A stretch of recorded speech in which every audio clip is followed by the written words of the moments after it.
Eu nunca fui a preferida. Nem da minha mãe, nem do meu pai. Muito menos da minha irmã, a Camila, que parecia ter nascido com um holofote natural sobre a cabeça, magra, loira, olhos verdes, o tipo de beleza que as pessoas elogiam até quando ela está de pijama. Eu? Sempre fui o oposto. Mais cheia, com traços fortes demais para o gosto da minha mãe e curvas que ela dizia, entre os dentes, que me faziam parecer a vulgar, mesmo de moletom. Durante a infância, eu tentei de tudo para me encaixar, roupas largas para disfarçar o corpo, dietas malucas que me deixavam tonta, sorrisos forçados em jantares em que todos pareciam ignorar a minha existência. Aos poucos, fui me apagando. Aprendi a me fazer pequena em todos os lugares, inclusive dentro de mim. Na adolescência, minhas tentativas de me enturmar sempre acabavam com alguém rindo nas minhas costas. No colégio, certa vez, ouvi uma colega sussurrar para outra. Ela tem corpo de 30 e rosto de 12. Parece um erro de fábrica. As palavras ficaram comigo mais tempo do que deveriam. Naquela época, eu ainda acreditava que um dia, talvez, me olhariam com orgulho. Que minha mãe um dia diria, você está linda. Mas isso nunca veio. Eu me tornei adulta carregando o silêncio das não validações. O silêncio dói mais do que qualquer crítica. Ele se instala como mofo no fundo do peito, corroendo devagar o que ainda resta da autoestima. Eu aceitei empregos medianos, amizades mornas e relacionamentos unilaterais como se não tivesse direito a mais. Porque, no fundo, a voz da minha família sempre repetia, você não é o suficiente. Então veio o casamento da Camila. A princesa da casa encontrou um noivo bonito, rico e vazio. E, claro, toda a cerimônia seria digna de revista de luxo. Quando ela me entregou o convite, um envelope dourado com cheiro de perfume caro, achei que, pela primeira vez, talvez quisessem me incluir de verdade. E o vestido das madrinhas? Perguntei, tentando esconder o nervosismo. Camila soltou uma risadinha curta, olhou para nossa mãe e respondeu. Você, bem, não vai ser madrinha. Acho melhor não participar das fotos. Minha mãe completou como se dissesse algo óbvio. Imagina só, sua estrutura não combina com o resto da estética da festa. É delicado demais. Estética. Eu era, para elas, um erro de composição. Um defeito no quadro de família. Aquilo me atingiu como um tapa sem mão. E como sempre, ninguém esperou minha resposta. Voltaram ao assunto das flores e do buffet como se eu não estivesse ali, engolindo a vergonha. Naquela noite, fui embora do jantar mais cedo. Caminhei até o ponto de ônibus com a garganta apertada e a sensação de que o mundo inteiro estava rindo de mim. Quando cheguei em casa, tirei os sapatos com raiva. Fiquei em pé, descalça, olhando meu reflexo no espelho da sala. Enxerguei os ombros curvados, o olhar cansado, as curvas que sempre odiei e pela primeira vez em muito tempo, pensei, eles me ensinaram a odiar meu próprio corpo. E eu aceitei isso. Sentei no sofá, abri meu notebook, sem pensar demais, digitei no Google. Agências de modelo plus size em São Paulo. Eu nem sabia por que estava fazendo aquilo. Talvez por revolta. Talvez porque queria provar, nem que fosse só para mim, que existia beleza naquilo que minha família sempre condenou. No dia seguinte, antes do sol nascer, tirei algumas fotos caseiras. Usei um vestido preto simples, coloquei um batom escuro e me posicionei na frente da parede branca do corredor. Na imagem, meu corpo ocupava o centro. Pela primeira vez, eu deixei ele existir sem me encolher. Enviei para 5 agências diferentes. E desliguei o computador com vergonha de mim mesma. Passei a semana fingindo que não me importava com o casamento. Me ofereci para ajudar em coisas secundárias, preparar lembrancinhas, fazer listas. Mas todas as sugestões eram rejeitadas com aquele tom passivo-agressivo que só mãe e irmã sabem usar tão bem. Ai, Lúcia, isso não é a sua cara. Melhor deixar quem entende cuidar disso, né? No fundo, eu sabia, elas queriam que eu ficasse à margem. Atrapalhava a imagem que queriam vender. E eu, burra ou resiliente, ainda queria um lugar à mesa. No sábado, enquanto passava roupa, meu celular vibrou. Um número desconhecido. Atendi sem pensar. Olá, é a Lúcia. Aqui é a Diana, da agência Real Faces. recebemos suas fotos e queríamos marcar uma entrevista. Seu perfil é exatamente o que estamos procurando. Fiquei muda. Só consegui balbuciar um claro, obrigada antes de desligar. Meu coração martelava no peito. De todas as agências que eu achava que iriam rir de mim, uma queria me conhecer. E não era uma qualquer, era uma das maiores do segmento. No dia da entrevista, usei a única calça jeans que me caía bem e uma camisa preta de botões.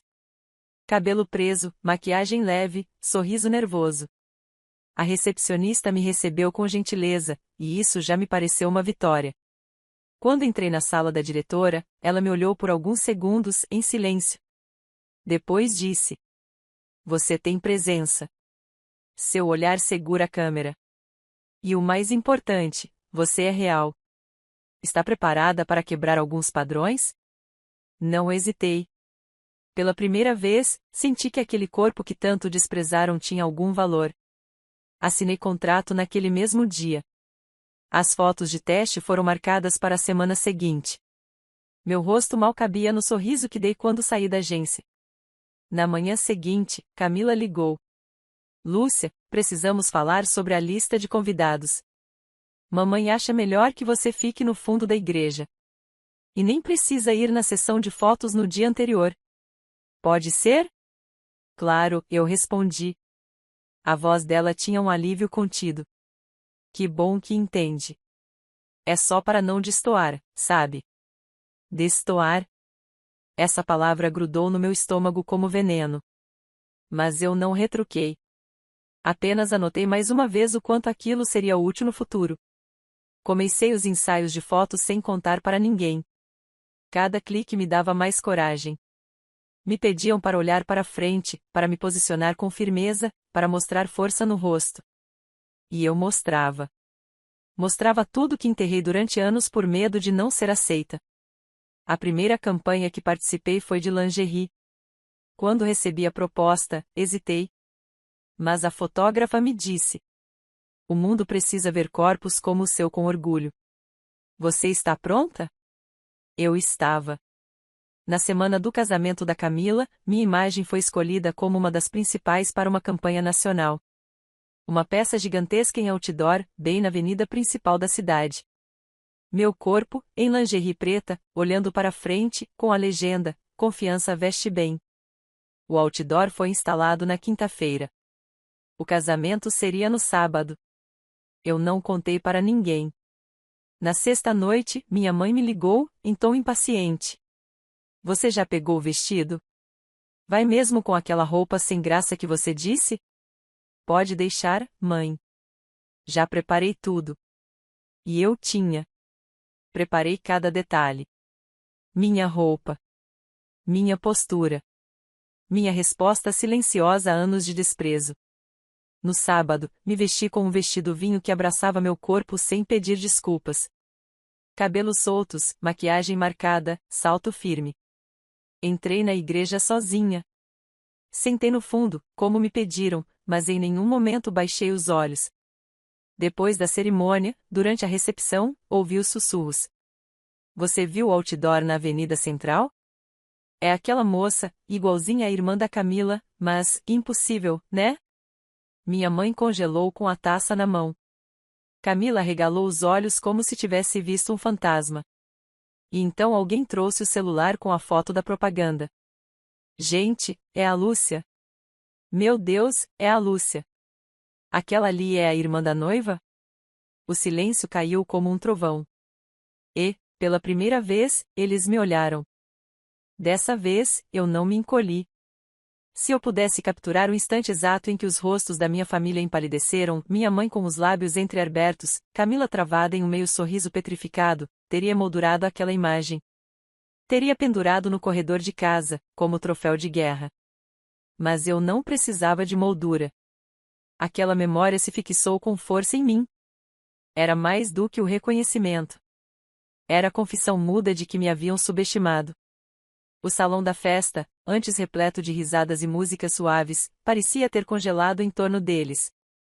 Eu observava de longe, da mesa dos excluídos, porque, claro, me colocaram ao lado de tias distantes e primos que nem sabiam meu nome. Mesmo assim, naquele momento, eu era o centro de tudo. O outdoor não havia sido um acaso. Eu sabia que aquele ponto da cidade era o mais movimentado, o mais visado. Quando a agência me informou que minha campanha seria estampada ali, eu apenas perguntei: pode ser instalado na sexta-feira? Foi minha vingança silenciosa. Uma vingança que usava o que eles mais me negaram, o direito de ser vista. Após o casamento, o clima ficou estranho.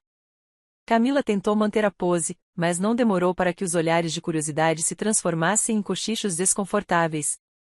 Algumas convidadas se aproximaram de mim com simpatia forçada, como se só agora tivessem notado minha existência. Uma delas, que eu lembrava de ter me chamado de a menina apagada anos atrás, se abaixou ao meu lado e sussurrou: parabéns pela coragem, Lúcia. É preciso muita força para fazer o que você fez. Eu apenas sorri. Porque, para ser honesta, não era coragem. Era cansaço. Cansaço de pedir licença para existir. Minha mãe, no entanto, não perdeu tempo. No dia seguinte, me ligou como se nada tivesse acontecido. Você podia ter nos contado, Lúcia. Podia ter avisado. Imagina o constrangimento. Todo mundo comentando na festa. Constrangimento, mãe? Porque alguém se sentiria constrangido ao me ver sendo celebrada? Não é isso. É que não combina com você. Não combina com o que somos como família. A frase ficou suspensa no ar por um instante. E então, com uma calma que me surpreendeu, eu respondi: é verdade, mãe. Não combina. Eu não combino com o que vocês são. E desliguei. Na semana seguinte, minha vida mudou mais do que eu estava preparada para admitir. A campanha viralizou.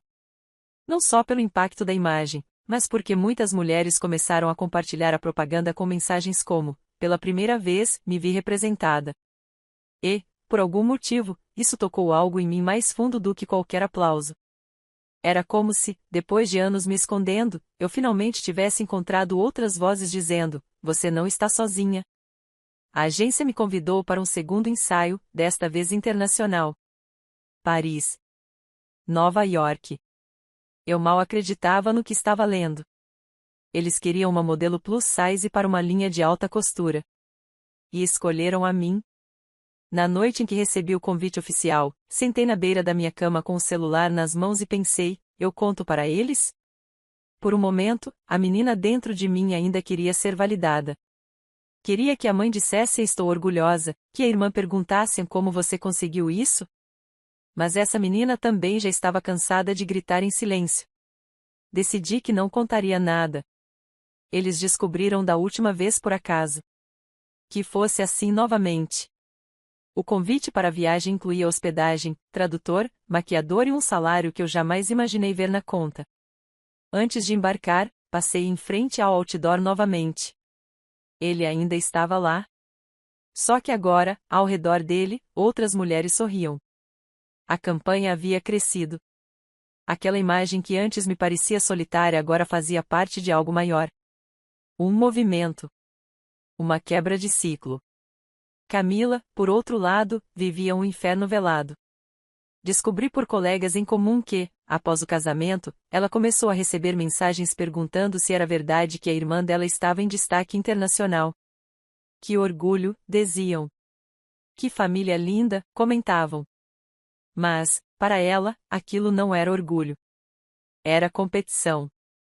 Camila sempre viveu sob o aplauso dos outros. Cada elogio era como oxigênio. Então, vê-lo sendo direcionado a mim, justo a mim, era insuportável.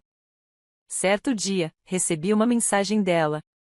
Oi, Lúcia. A gente podia sair para conversar um dia desses. Quero entender melhor essa fase nova sua. Não respondi.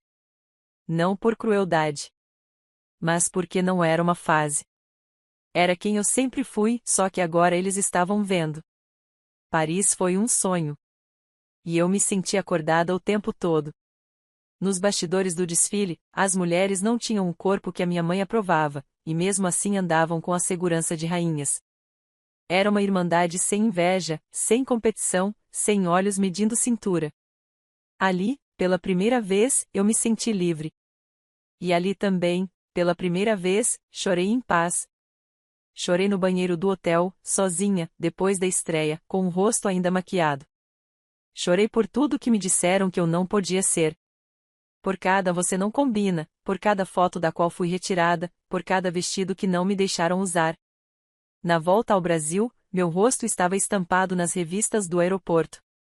Dessa vez, ninguém mais podia fingir que não me via. Minha família tentou me procurar de novo. Primeiro minha mãe, com mensagens passivo-agressivas. É bom ver que está trabalhando, Lúcia. Só tome cuidado para não se expor demais. Isso tem um preço. Depois, Camila. O pessoal do meu trabalho viu sua foto. Fiquei feliz por você. Você ainda tem aquele vestido verde que eu gostava? Eles não sabiam o que dizer, nem como se portar. Porque, pela primeira vez, estavam diante de uma versão minha que não precisavam e nem podiam controlar. A gota d'água veio em um almoço de domingo. Minha tia me convidou para um encontro de família. Relutante, fui. Cheguei com um vestido que abraçava meu corpo com orgulho. Cabelos soltos, salto alto, e o mesmo perfume da campanha. Quando entrei, os olhares vieram como flechas. Mas dessa vez, eu não me curvei. Camila tentou uma aproximação disfarçada. Sentou ao meu lado e comentou: Você anda muito diferente. Nem parece a Lúcia de antes. Olhei para ela e respondi com um sorriso. Talvez essa seja a Lúcia de sempre. Só que agora, vocês estão obrigados a enxergar. Minha mãe, do outro lado da mesa, se remexeu desconfortável. Você vai continuar com esse negócio de modelo? Isso é temporário, né? Não é um trabalho de verdade. O suficiente para pagar minha casa nova à vista, retruquei, seca. Ela engoliu em seco. O silêncio naquele almoço foi mais barulhento do que qualquer discussão que já tivemos. Eles me queriam de volta ao molde. Ao lugar de antes. Mas eu tinha quebrado o molde. E jogado fora os pedaços. Na saída, uma prima se aproximou de mim com os olhos marejados. Lúcia, obrigada. Você não faz ideia do que representa para mim. Aquilo me tocou mais do que qualquer outdoor. Porque eu sabia. Eu sabia exatamente o que era crescer sem se ver em ninguém, sem se sentir suficiente para coisa alguma. Voltei para casa com uma certeza dolorida, mas necessária. Alguns laços precisam ser desatados, não refeitos. Eles disseram que eu era feia demais, gorda demais, inadequada demais. E hoje, sou tudo isso, e ainda assim, sou tudo o que eles nunca imaginaram que eu seria. Os dias que seguiram aquele almoço foram mais silenciosos do que eu esperava. Eu achava que, depois da minha resposta à minha mãe sobre a casa comprada à vista, sobre o trabalho não de verdade em que pagava mais que anos de profissão deles juntos, as mensagens iriam cessar. Mas não. Elas mudaram de tom. Agora vinham disfarçadas de preocupação. Você não acha que está se expondo demais, Lúcia? Todo mundo vê essas fotos. Tem até criança nas redes sociais. Lembra que a internet não esquece. Essas coisas ficam para sempre. Isso pode fechar portas. E a pior de todas. Você já pensou em emagrecer só um pouquinho, para manter as oportunidades? Eu não sabia se ria ou se chorava. Depois de tudo, ainda era sobre o corpo. Ainda era sobre me adaptar, caber, diminuir. Nunca era sobre como eu me sentia. Nunca foi. Bloqueei os 2 contatos. Pela primeira vez na vida, minha paz mental veio de um botão. As semanas se transformaram em meses. E a nova campanha foi um estrondo. Desta vez, não era apenas moda. Era uma marca de beleza lançando sua nova linha de maquiagem para todas as peles, para todos os corpos. Quando recebi a proposta, sentei em silêncio diante do e-mail aberto por longos minutos. Meus olhos ficaram parados na parte onde dizia: Queremos que Lúcia seja o rosto da campanha. Ela representa autenticidade e força. A autenticidade. Essa palavra nunca tinha sido associada a mim. Até ali, minha vida tinha sido uma tentativa desajeitada de imitar o que me diziam que era certo. Mas agora, ser eu era suficiente. Mais que isso, era desejado. As fotos foram feitas em um estúdio enorme, com direito a estilista exclusivo e fotógrafo internacional. Enquanto maquiavam meu rosto, ouvi a produtora sussurrar para a colega. Essa mulher tem uma aura que prende o olhar. Parece que ela viveu coisas grandes. E eu vivi. Viver cercada de gente que te diminui também é viver coisas grandes de um jeito cruel, mas formador. A imagem foi lançada em campanha nacional, outdoors, televisão, redes sociais. Em poucos dias, recebi convite para participar de um programa de entrevistas. O tema? Representatividade real. Eu, no sofá, ao lado de atrizes e apresentadoras renomadas. Eu, a mulher que foi cortada das fotos de família por a não combinar. Na gravação, me perguntaram como comecei. Foi por revolta, respondi. Me disseram que eu era feia demais, gorda demais, inadequada demais para aparecer em público. E eu decidi que, se o mundo ia me olhar, então eu mesma escolheria como. A plateia aplaudiu. As câmeras registraram. E, em algum lugar, eu sabia, minha mãe e Camila assistiam com os olhos apertados de vergonha. No dia seguinte, uma nova mensagem da Camila apareceu no meu e-mail. Lúcia, eu vi a entrevista. Sei que cometemos muitos erros. A mamãe está muito abalada.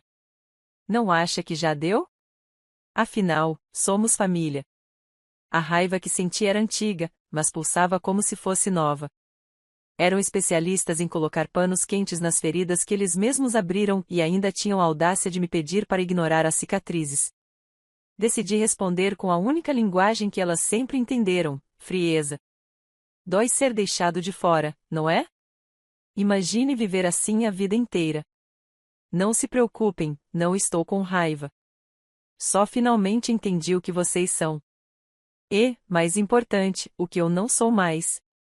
A campanha seguinte foi para uma grife internacional que lançaria sua primeira loja na América Latina. Um vestido vermelho, colado, de alças finas e fenda lateral, o tipo de roupa que minha mãe jurava que a gente do meu tamanho a não deveria nem olhar.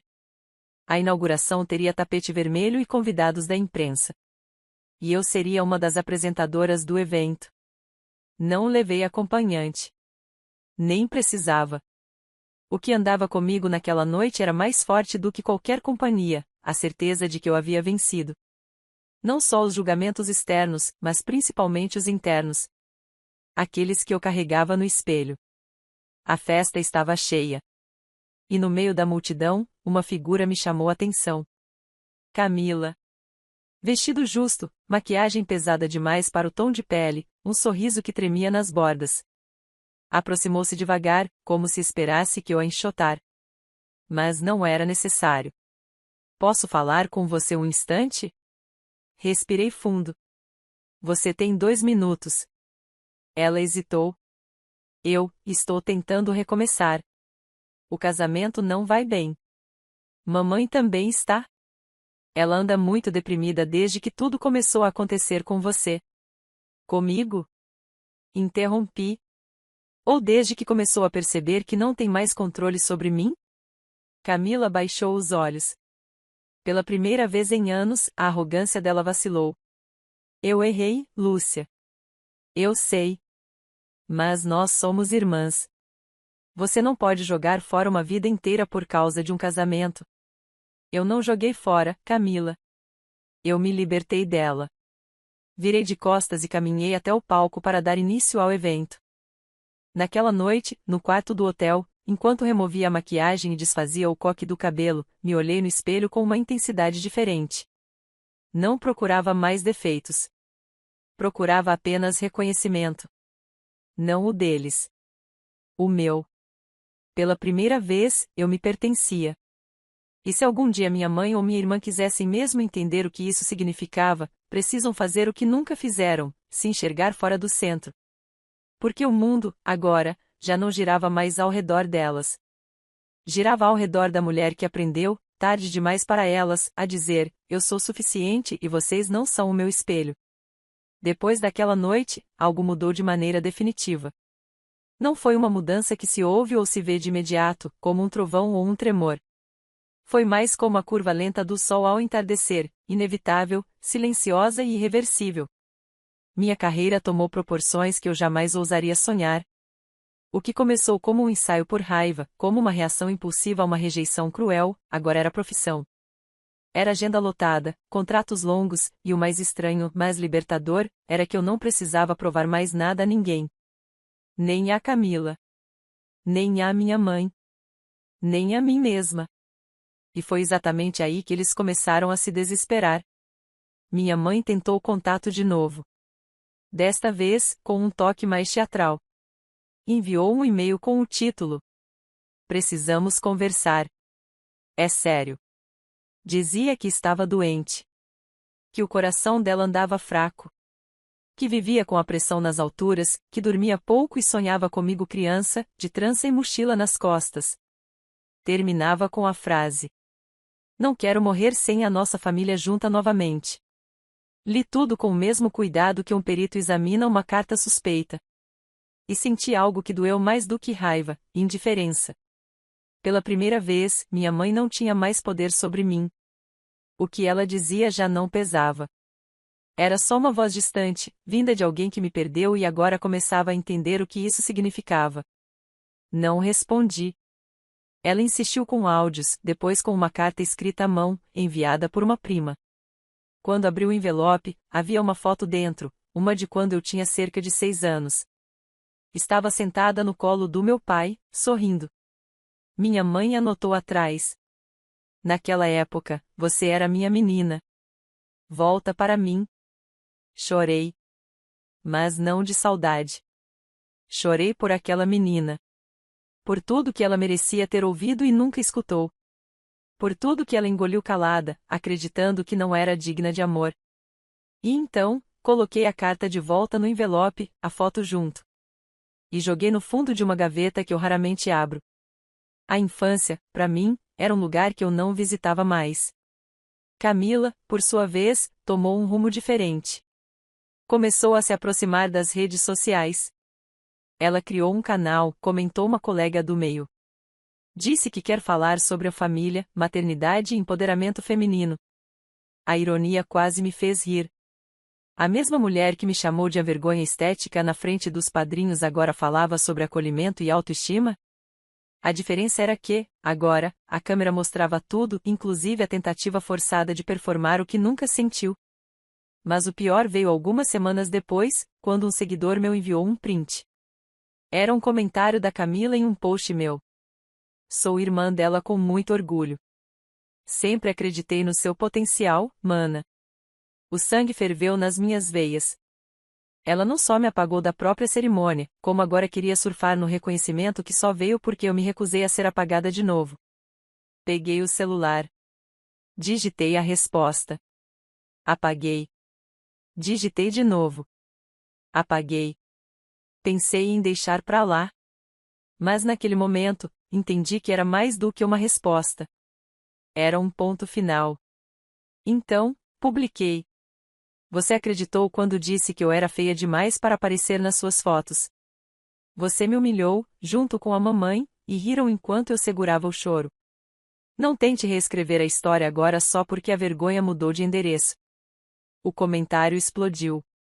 Compartilhamentos, curtidas, apoio, indignação. Camila apagou o perfil por uma semana. Quando voltou, fingiu que nada havia acontecido. Mas já era tarde. A máscara havia caído. O convite seguinte me pegou de surpresa, uma palestra internacional sobre moda inclusiva. E não só me queriam no palco. Queriam que eu encerrasse o evento com uma fala autoral. Fiquei noites acordada escrevendo. Rasguei rascunhos. Me olhei no espelho, de pé, lendo em voz alta, tremendo, ensaiando pausas, tentando conter a emoção. E no dia do evento, quando entrei no palco com o vestido azul que abraçava minhas formas como uma armadura, senti que carregava comigo todas as mulheres que, como eu, foram rejeitadas por não caberem em moldes impostos. Eu cresci acreditando que meu corpo era um erro. Que eu deveria me esconder, me calar, me encolher. Respirei fundo. A plateia estava em silêncio. Mas hoje eu entendo, o erro não era meu corpo. O erro era o olhar de quem me via com desprezo. E se você se sente invisível, saiba disso, você não precisa da permissão de ninguém para existir. Você só precisa de coragem para não se apagar. Ao final, fui aplaudida de pé. Quando voltei ao hotel naquela noite, meu celular tinha 15 chamadas não atendidas. Todas da minha mãe. O desespero da família tomou contornos dramáticos. Começaram a dizer que estavam sendo atacados nas redes. Que parentes distantes vinham questionar por que eles me excluíram. Que meu nome agora aparecia antes do da Camila nas pesquisas do Google. Minha mãe me mandou um último e-mail. Você precisa parar com isso. Está destruindo nossa família. Se continuar, não me procure quando precisar de nós. Sorri diante da tela. Eles não tinham notado. Eu nunca precisei deles. O que eu queria, durante todos aqueles anos, era algo muito mais simples e humano: ser amada. Ser acolhida. Mas agora que eu havia me acolhido, eles se tornaram irrelevantes. Chegou como um convite elegante. Um envelope preto, com letras douradas e meu nome gravado em alto relevo. Era da maior revista de moda do país. A edição comemorativa dos 20 anos da publicação traria, pela primeira vez, um ensaio exclusivo com mulheres reais que redefiniram os padrões de beleza da década. E eu estaria na capa. Demorei alguns segundos para respirar fundo. Havia algo de poético naquela notícia. Eu, a mulher cortada de todas as fotos de família, agora seria a imagem de capa de uma revista lida por milhões. Ironia ou justiça? Talvez as duas coisas. O editorial seria em preto e branco. Clássico. Forte. Cru. E a ideia era que cada modelo trouxesse um objeto simbólico de sua história. Eu levei uma foto. Aquela da infância. A mesma que minha mãe me enviou dentro da carta. Eu olhei para ela por horas antes de decidir levá-la. Não por saudade, nem por homenagem, mas porque ela representava o ponto de partida. O ponto onde me despedaçaram. Durante o ensaio, o fotógrafo me pediu: segure a foto e olhe para a lente como se estivesse falando com aquela menina. E eu falei. Com os olhos. Com o corpo. Com tudo que eu me tornei. A sessão terminou em lágrimas. Mas eram lágrimas diferentes. De alívio. De libertação. De encerramento. No dia em que a revista foi lançada, meu rosto estampava as bancas. O título era direto, sem floreios. Ela não pediu permissão para ser vista. As redes sociais explodiram. Entrevistas, convites, contratos. Mas nada me marcou tanto quanto o que veio 2 dias depois. Uma mensagem da minha mãe, escrita no desespero. Parabéns. Você venceu. Já entendi que não tenho mais lugar na sua vida. Mas saiba que sua irmã está arrasada. O marido pediu o divórcio. A empresa dele faliu. Ela não tem mais para onde ir. Só sobrou a família. Respirei fundo. E pela primeira vez, não senti culpa. Nem raiva. Só clareza. Eles só voltavam quando perdiam tudo. Quando não tinham mais onde escorar arrogância. Quando o mundo os empurrava para o chão que eu conhecia a vida inteira. Mas agora era diferente. Agora, quem decidia se alguém teria espaço na minha vida era eu. Naquela noite, eu fiz algo simbólico. Peguei todas as fotos antigas guardadas. A da escola. Aquelas escondidas do fundo das gavetas. As que estavam meio rasgadas. As que me mostravam sempre ao fundo, sempre olhando de fora. Coloquei todas sobre a mesa. E ao lado delas, deitei a revista. A diferença era gritante. Naquelas imagens antigas, eu me encolhia. Tentava caber. Disfarçava. Pedia desculpas por existir. Na capa da revista, eu estava de pé. Corpo inteiro à mostra. Queixo erguido. Olhar direto. Era a imagem de alguém que não precisava mais pedir licença. Semanas depois, fui convidada para uma nova campanha, desta vez como diretora criativa. Não apenas modelo. Não apenas rosto. Mas mente por trás da mensagem. Aceitei. E escolhi pessoalmente as modelos. Mulheres gordas, pretas, velhas, trans, com cicatrizes, com deficiências visíveis. Toda uma multidão de corpos que o mundo teima em esconder. Durante o ensaio, uma das meninas, com 20 e poucos anos, me abraçou chorando. Achei que meu corpo era uma prisão. Você me mostrou que ele pode ser casa. Não soube o que responder na hora. Mas depois, sozinha, entendi, minha vitória era essa. Não estar em capas. Mas ser o espelho que eu nunca tive. Camila me ligou uma última vez. E dessa vez, eu atendi. Oi? Lúcia. Eu não tenho mais para onde ir. Estou na casa da mamãe, mas ela está doente de verdade agora. E você quer o quê, exatamente? Perguntei, sem raiva. Não sei. Talvez, perdão. Talvez apoio. Você é a única que está bem. Fiquei em silêncio por um momento. Do outro lado da linha, ouvi uma respiração entrecortada. Chorosa. Mas não me comoveu. Porque eu sabia que aquele pedido não vinha de arrependimento. Vinha de necessidade. Eu não odeio vocês, Camila. Mas também não carrego mais ninguém. Eu me arrastei sozinha por anos. Agora, aprendi a andar com as minhas próprias pernas. E não volto para a sombra de ninguém. Mas somos irmãs. Não. Somos estranhas com uma história em comum. E só isso. Desliguei. Hoje, meu apartamento é silencioso e cheio de janelas. Gosto de andar descalça, de deixar o sol entrar, de me ver refletida nos vidros inteira. Vivo sozinha, mas nunca me senti tão acompanhada. Pela minha versão criança. Pela mulher que quase desistiu. Pelas que me escreveram dizendo que eu as ajudei a levantar da cama. E no corredor de entrada, há apenas uma moldura. A capa da revista. A única foto que importa. Porque nesta, ninguém me cortou. Porque nesta, eu sou o centro. Porque nesta, eu sou tudo o que disseram que eu jamais seria. E muito mais. Fim.